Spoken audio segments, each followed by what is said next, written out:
پیارے دوستو، اگر آپ دنیا کے موجودہ حالات پر غور کریں تو ایک عجیب سی بے چینی محسوس ہوتی ہے۔ ہر طرف سیاسی اتھل پتھل، بدلتی حکومتیں، جنگ کے خطرے اور تیزی سے بدلتی دنیا۔ لیکن ان سب کے بیچ ایک ایسی خبر سامنے آئی ہے جس نے بہت سے لوگوں کو سوچنے پر مجبور کر دیا ہے۔ کچھ لوگ کہہ رہے ہیں کہ ایران میں حال ہی میں جو گھٹنائیں ہوئی ہیں ان کا تعلق ان حدیثوں سے جوڑا جا رہا ہے جن میں دجال کے آنے کا ذکر ملتا ہے۔ آپ کو یہ سن کر حیرانی ہو سکتی ہے، لیکن حیران کرنے والی بات یہ ہے کہ جس جگہ کا نام آج خبروں میں لیا جا رہا ہے اسی جگہ کا ذکر اللہ کے رسول حضرت محمد صلی اللہ علیہ وآلہ وسلم نے قریب 1400 سال پہلے اپنی امت کو آگاہ کرتے ہوئے کیا تھا۔ جی ہاں، وہ جگہ ہے ایران کا مشہور شہر اصفہان یا اصفہان۔ حال ہی میں کچھ خبروں اور سوشل میڈیا رپورٹس میں یہ دعویٰ کیا گیا ہے کہ جب ایران کے ٹاپ لیڈر کے ختم ہونے کی خبر پھیلی تو سب سے پہلے جس علاقے میں خوشی منائی گئی وہ اصفہان کا علاقہ بتایا گیا۔ اب یہاں ایک بڑا سوال پیدا ہوتا ہے، آخر ایک مسلم ملک میں ایسا کیوں ہوا؟ اور اس سے بھی بڑا سوال یہ ہے کہ کیا اس کا کوئی تعلق ان حدیثوں سے ہو سکتا ہے جن میں دجال کے آنے کا ذکر کیا گیا ہے؟ ان سوالوں کا جواب ہمیں ایک مشہور حدیث میں ملتا ہے۔ صحیح مسلم میں حضرت انس بن مالک رضی اللہ تعالیٰ عنہ سے روایت ہے کہ اللہ کے رسول حضرت محمد صلی اللہ علیہ وآلہ وسلم نے فرمایا، اصفہان کے یہودیوں میں سے 70,000 لوگ دجال کے پیروکار ہوں گے، یعنی جب دجال ظاہر ہوگا تو اصفہان کے یہودی اس کی مدد کریں گے اور اس کی فوج کا حصہ بنیں گے۔ اب ذرا سوچئے، آج سے 1400 سال پہلے نبی صلی اللہ علیہ وآلہ وسلم نے جس شہر کا نام لیا تھا وہی شہر آج پھر خبروں میں کیوں دکھائی دے رہا ہے؟ اصفہان ایران کا ایک بہت پرانا اور تاریخی شہر ہے۔ اتہاس بتاتا ہے کہ وہاں صدیوں سے الگ الگ قومیں رہتی رہی ہے اور وہاں یہودیوں کی موجودگی بھی بہت پرانے وقت سے بتائی جاتی ہے۔ حدیث میں جس بات کا ذکر کیا گیا ہے وہ یہ ہے کہ جب دجال ظاہر ہوگا تو اصفہان کی یہودیوں میں سے 70,000 لوگ اس کا ساتھ دیں گے۔ کچھ علماء کہتے ہیں کہ یہ لوگ دجال کی شروعاتی فوج کا حصہ ہوں گے، لیکن یہ بھی یاد رکھنا ضروری ہے کہ ہر حدیث کو سمجھنے کے لیے علم اور احتیاط دونوں کی ضرورت ہوتی ہے۔ ہر گھٹنا کو ترنت کسی نشانی سے جوڑ دینا صحیح طریقہ نہیں ہوتا۔ پھر بھی اتنا ضرور ہے کہ جب ہم دنیا کے حالات دیکھتے ہیں تو ہمیں محسوس ہوتا ہے کہ دنیا تیزی سے بدل رہی ہے۔ نبی صلی اللہ علیہ وآلہ وسلم نے فرمایا کہ حضرت آدم علیہ السلام سے لے کر قیامت تک انسانیت کے سامنے آنے والا سب سے بڑا فتنہ دجال کا فتنہ ہوگا۔ صحابہ کرام جب بھی دجال کا ذکر سنتے تھے تو بہت گھبرا جاتے تھے۔ روایتوں میں آتا ہے کہ جب صحابہ کے سامنے دجال کا ذکر ہوتا تو ان کے چہروں پر ڈر صاف دکھائی دینے لگتا تھا، کیونکہ وہ جانتے تھے کہ یہ فتنہ بہت بڑا ہوگا۔ دجال جب ظاہر ہوگا تو وہ لوگوں کو دھوکہ دینے کے لیے ایسے کرشمے دکھائے گا کہ بہت سے لوگ حیران رہ جائیں گے۔ حدیثوں میں بتایا گیا ہے کہ وہ بارش برسانے کا دعویٰ کرے گا، وہ زمین سے فصل اگانے کا دعویٰ کرے گا اور لوگوں کے سامنے ایسے منظر پیش کرے گا کہ کمزور ایمان والے لوگ اس کے جال میں پھنستے چلے جائیں گے۔ لیکن حقیقت میں یہ سب ایک بہت بڑا امتحان ہوگا۔ اللہ تعالیٰ اپنے بندوں کے ایمان کو پرکھیں گے۔ نبی صلی اللہ علیہ وآلہ وسلم نے صرف دجال کے آنے کی خبر ہی نہیں دی بلکہ اسے بچنے کے طریقے بھی بتائے۔ آپ صلی اللہ علیہ وآلہ وسلم نے فرمایا کہ جو شخص سورہ الکہف کی پہلی 10 آیتیں یاد کر لے گا وہ دجال کے فتنے سے محفوظ رہے گا۔ یعنی اس دور میں طاقت، دولت یا حکومت انسان کو نہیں بچائے گی بلکہ مضبوط ایمان اور قرآن سے رشتہ انسان کو بچائے گا۔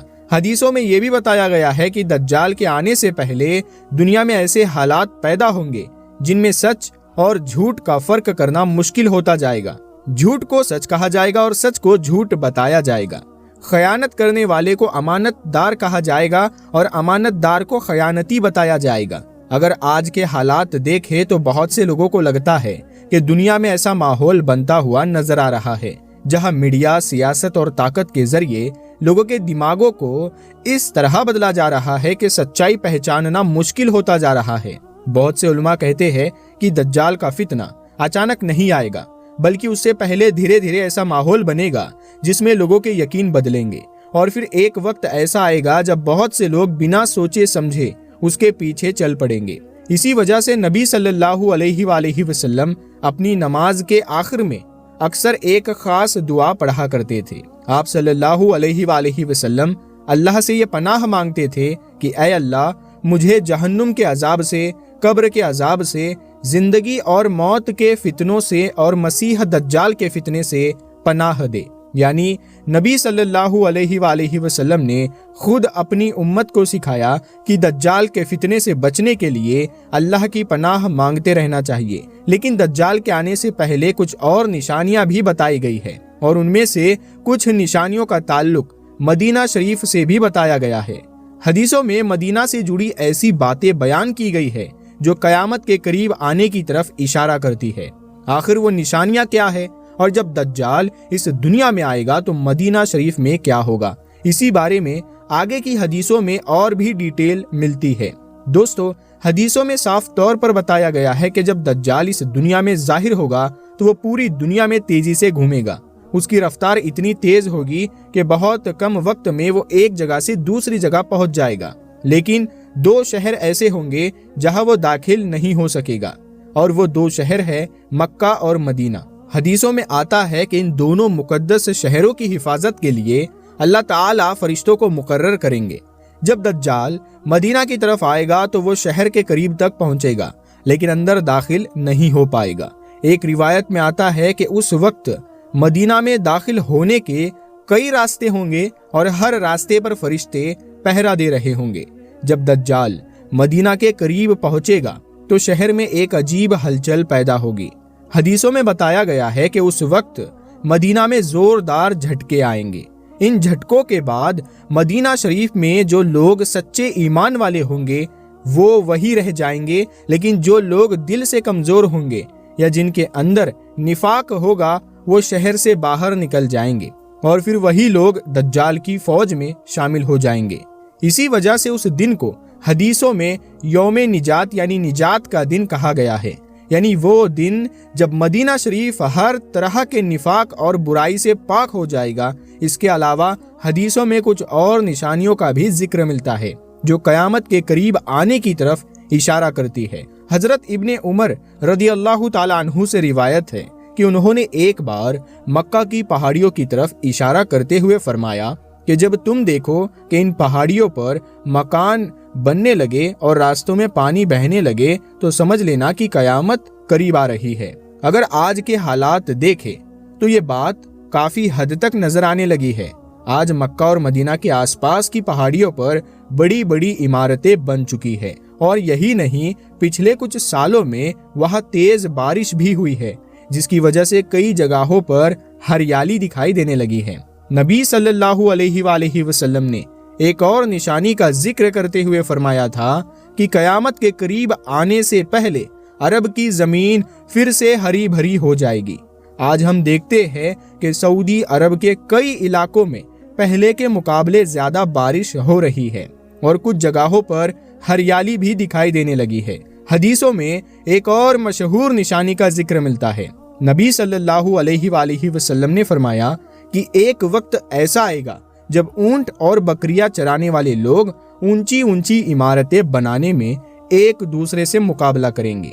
اگر آج کھاڑی کے ملکوں کی طرف نظر ڈالی جائے تو یہ نشانی بھی کافی حد تک صاف دکھائی دیتی ہے۔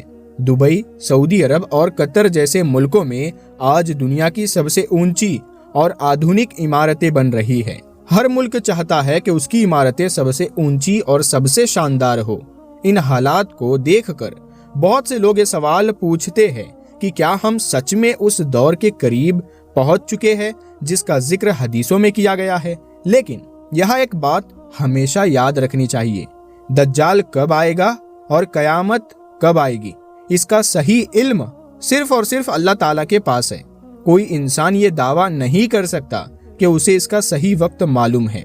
ہمارا کام صرف اتنا ہے کہ ہم نبی صلی اللہ علیہ وآلہ وسلم کی بتائی ہوئی باتوں سے نصیحت حاصل کرے اور اپنے ایمان کی حفاظت کرے، کیونکہ جب دجال کا فتنہ ظاہر ہوگا تو وہ اتنا بڑا امتحان ہوگا کہ بہت سے لوگ اس کے دھوکے میں آ جائیں گے، لیکن جو لوگ قرآن اور سنت کو مضبوطی سے پکڑ کر رکھیں گے وہ اس کے فتنے سے محفوظ رہیں گے۔ حدیثوں میں یہ بھی بتایا گیا ہے کہ آخر کار جب دجال کا فتنہ اپنی انتہا پر پہنچے گا تو اللہ تعالی حضرت عیسیٰ علیہ السلام کو آسمان سے زمین پر اتاریں گے۔ اس وقت مسلمانوں کے ساتھ مل کر حضرت عیسیٰ علیہ السلام دجال کا مقابلہ کریں گے۔ آخر کار فلسطین کی زمین پر باب لود نام کی جگہ پر حضرت عیسیٰ علیہ السلام دجال کو قتل کر دیں گے اور اس طرح اس دنیا کے سب سے بڑے فتنے کا خاتمہ ہو جائے گا۔ دوستو، دنیا کے حالات تیزی سے بدل رہے ہیں، لیکن ایک سچے مسلمان کے لیے سب سے ضروری چیز یہ ہے کہ وہ اپنے ایمان کو مضبوط رکھے، قرآن سے اپنا رشتہ مضبوط رکھے اور نبی صلی اللہ علیہ وآلہ وسلم کی سنت پر چلنے کی کوشش کرے، کیونکہ آخرکار کامیابی اسی کی ہوگی جو اللہ اور اس کے رسول صلی اللہ علیہ وآلہ وسلم کی باتوں پر یقین رکھے گا۔ آئیے آخر میں ہم سب مل کر اللہ تعالیٰ سے دعا کریں۔ اے اللہ، ہمیں دجال کے فتنے سے محفوظ فرما، ہمیں ہر چھوٹے اور بڑے فتنے سے بچا، ہمارے ایمان کو مضبوط فرما، ہمیں قرآن اور سنت پر چلنے کی توفیق عطا فرما، ہمیں سیدھا راستہ دکھا اور ہمیں نیک بندوں میں شامل فرما۔ آمین یا رب العالمین۔ دوستو، اگر آپ کو یہ جانکاری فائدہ مند لگی ہو تو اسے ضرور دوسروں تک پہنچائیے۔ اگر ویڈیو میں کچھ ہم سے کہنے میں غلطی ہو گئی ہے تو اللہ تبارک و تعالیٰ سے ہم معافی مانگتے ہیں۔ ہم ملیں گے پھر ایک نئی ویڈیو کے ساتھ، تب تک کے لیے السلام علیکم۔